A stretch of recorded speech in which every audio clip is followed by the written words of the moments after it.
xamante ne ay bakkan root na ci xëy na ñuy xaar justice def liggéeyam ngir ñu mën a leeral situer les responsabilités peut-être bi ñuy gën a bàyyee xel mooy li xewoon mois de mars tey dugg nañ ci 2022 ñu doon wax ni doyen des juges bi fi génnoon àddina remplacé koon moo indi woon dossiers yi tagatémbe tey am nañu ki ko remplacé ba sax jël na service looy xaar globalement ci taxawaayam ci dossiers yi ñu wax ni mu ngi ci ay taabalam ci non pour man bépp dossier bu fi munti nekk dañ ci war a taxaw avec beaucoup de courage quel que soit le dossier ak lu mënti mel pour man te dossier bu ñu munti teg rek nañ ko teg atte ko ci dëgg bañ ko atte ci parparloo bañ ko atte pour sànq nit bañ ko atte effectivement pour neexal nit parce que yoon mooy wéeruwaayu askan yoon mooy ndëgërlaay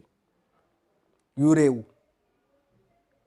bu fekkee yoon bi dafa nasax walla yoon bi dafa am mooy comme ngay samp nii bant rek boo ko laalee lekk bant bi ni nga ko sampee dëgërul mais yombu la également dindi mais dëgërul mooy da ngay laal nii muy dem ak ñëw rek muy dem ak ñëw mais en même temps mënoo koo sempi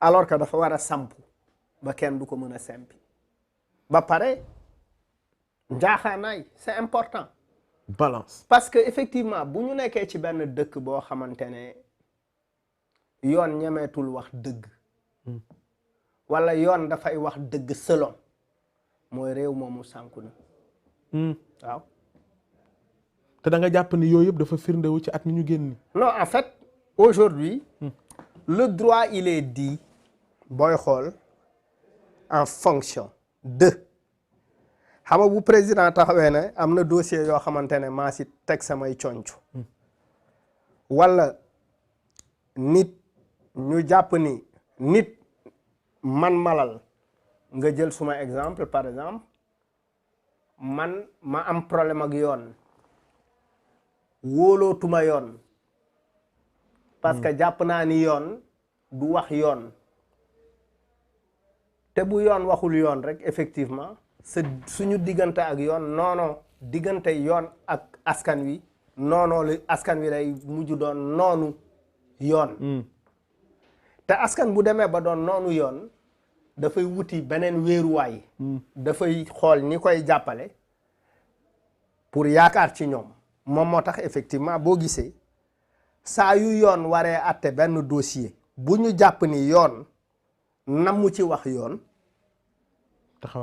taxawaay dafay am te léegi-léegi mu jéggi dayoo comme li ñu dundoon ci mois de mars très bien parce que loolu li koy indi mooy tant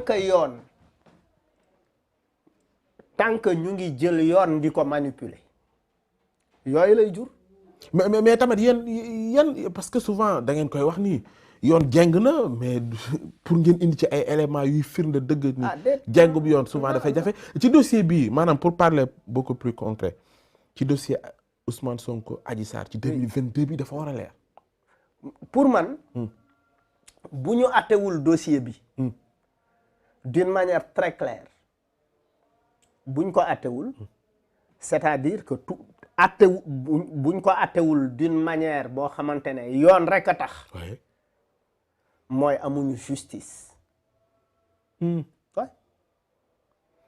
maanaam même bu dee dañuy wax ay classé sans suite non lum ci munti doon mooy c'est un dossier bu ñu war a atte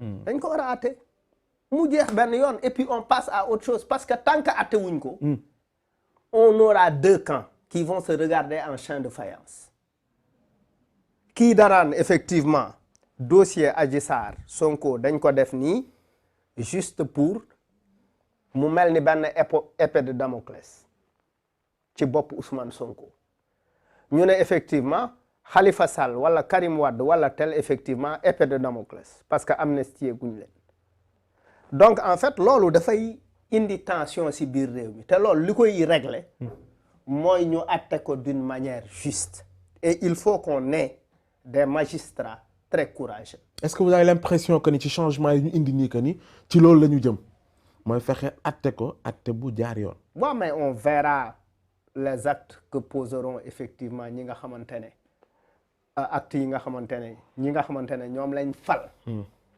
dinañ xool les actes yi ñuy poser parce que ñi fi weesu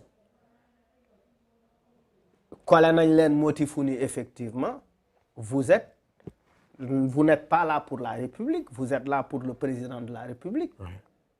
Vous êtes là effectivement pour gérer ni Macky bëgg a doxale li Macky wax rek loolu ngeen wax. On a politisé énormément de dossiers te loolu effectivement bokk na ci li ñuy wax yoon a ngi jeng. sa conviction ci dossier bi lan la. suma conviction ci dossier bi mooy il y a eu un problème. jàpp naa ni dès le départ dafa bëri lu ñu faussé. parce que bu ñu xoolee les différentes personnes citées sur ce dossier ak le contexte effectivement man jàpp naa ne effectivement loolu rek tey na xel ci dossier bi loolu indi na mun nañ ci teg ay laaj yu bëree bëri par rapport à ce dossier là. moo waraloon effectivement Y'en a marre jàpp ci xeex bi. dugg ci.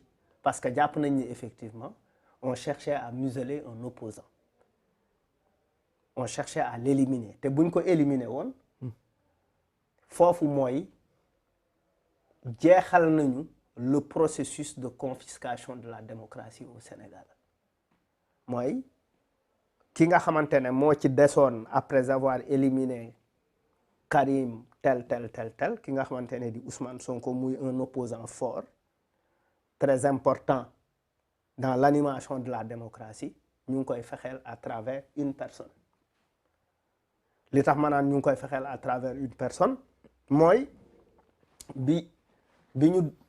bu ñu delloo ci nit ñi nga xamante ne ñoo laal ci dossier bi te effectivement ñi ci ëpp mun nañ ne diw fii la bokk diw militant la ki yóbbu oto beeg ki def lii ki def laa et cetera ki jëli Adji Sarr et cetera et cetera bu dee ci élément yooyu la ñuy sukkandiku mun nañ ne effectivement situation bi nii la demee et que yu mel noonu bu amee pouvoir waru ci dugal loxoom parti au pouvoir waru ci dugal loxoom dafa war a bàyyi yoon doxal yoon. léegi au regard de éléments yi nga wax ni ak chronologie bi nga joxe ci sa conviction ci dossier bi.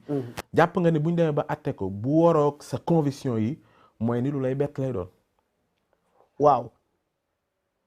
maanaam yow li nga jàpp mooy ni éléments yi bu dajee mooy ni dañu war a seetal Sonko su ma la déggee. pour man oui. pour man bu élément yëpp dajee effectivement dañ ko war a seetal de mon point de vue. suñu sukkandikoo ci kenn ci avocat yi. Maître El Hadji Diouf. waaw ak lim ci wax yëpp ak barki Dembo Ndiaye wax ni dañ dem ci leeral ko mel ni am nañu ay éléments yu solides. oui xam nga en fait aussi. yooyu en tant que mouvement. xam nga aussi bu tëddee njaaxaanaay du ngeen bàyyi xel ñaari parti yi. ak Adji Sarr la mu waxaw yëpp ci diggante bi. waaw non xam nga aussi bu fekkee dañu sukkandiku ci la sortie de Adji Sarr ñu mën a observer mën a xool loolu rek effectivement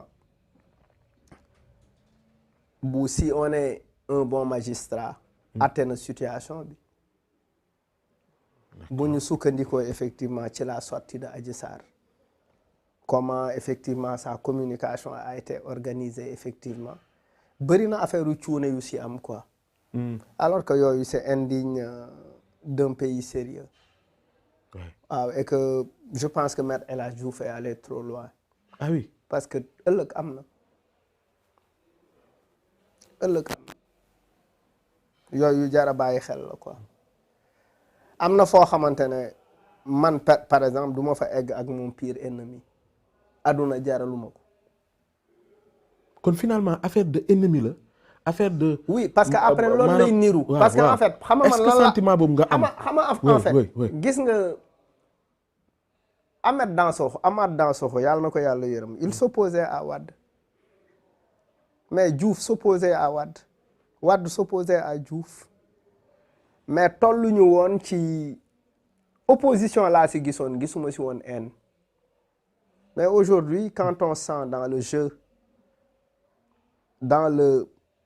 quand on sent dans la politique des discours haineux, des discours en fait qui excluent les gens qui yooyu rafetul ci réew.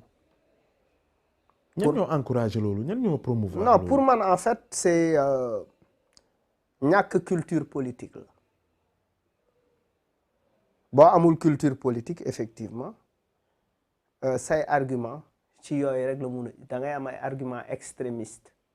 da nga boo wax ne parti politique yi joué seen fonction dëggantaan. oui parce que effectivement les militants ne sont plus politiquement éduqués. Les militants on doit beaucoup les éduquer dañ leen war a dimbali ñu am culture politique parce que dans les partis politiques il n'y a plus d'idéologie nit ñi amatuñu ci li nga xamante ne ci la ñuy sukkandiku pour di défendre parti bi c'est de mooy justifier kon léegi saaga yeeg. mais loolu la et puis loolu et puis de tous les côtés de l'opposition comme du pouvoir yu mel noonu war nañ ko éviter Sénégal mérité wul loolu. te haine bi yaa ngi njort ni même ba ci local yi buñ ci génnee. mais ak ci échéance yu ñu jëm. dafay gën a tar non ci sa gis-gis. haine bi mu ngi fi ba pare ñu am ay médias yoo xamante ne malheureusement on a beaucoup de journaux de sites en ligne qui n'ont pas de ressources humaines de qualité, qui posent n'importe quelle question, qui font des analyses tellement bêtes qui orientent l'opinion. Malheureusement parce que le média reste le média. man bu ma toogee sama kër man kese yor sama téléphone taal benn site malal wax benn affaire ñu coupé ci benn affaire sànni ko ci net bi te malal waxul lool yow mi koy def li nga ci jublu xam nga ko parce que effectivement en coupant quelque chose am na lu nekk sa xel en disant lii laay dagg ça va intéresser le public avant public bi di delluwaat ci interview bu global bi fekk effectivement xar nga dëkk bi mën nañ ci sax taal kër malal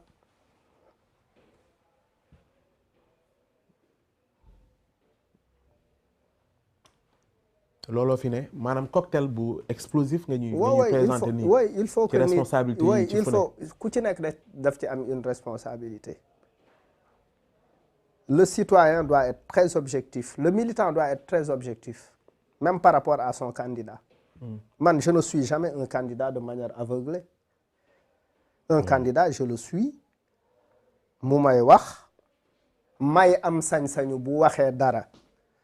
Si ça ne me convainc may remettre en cause parce que duñu yàlla duñu yenent bu ñu waxee dara je remets ça en cause ba am ci li nga xamante ne moo convaincre moo ma convaincre aussi médias yi am ci rôle bi ñu ciy jouer ñeneen ak ñeneen ku ci nekk tu as un rôle à jouer pour ñu pacifier espace bi quoi mais malheureusement am na ñoo xamante ne effectivement c'est dans la haine qu'ils trouvent leur compte. Et puis léegi fonction de chroniqueur on le voit un peu partout.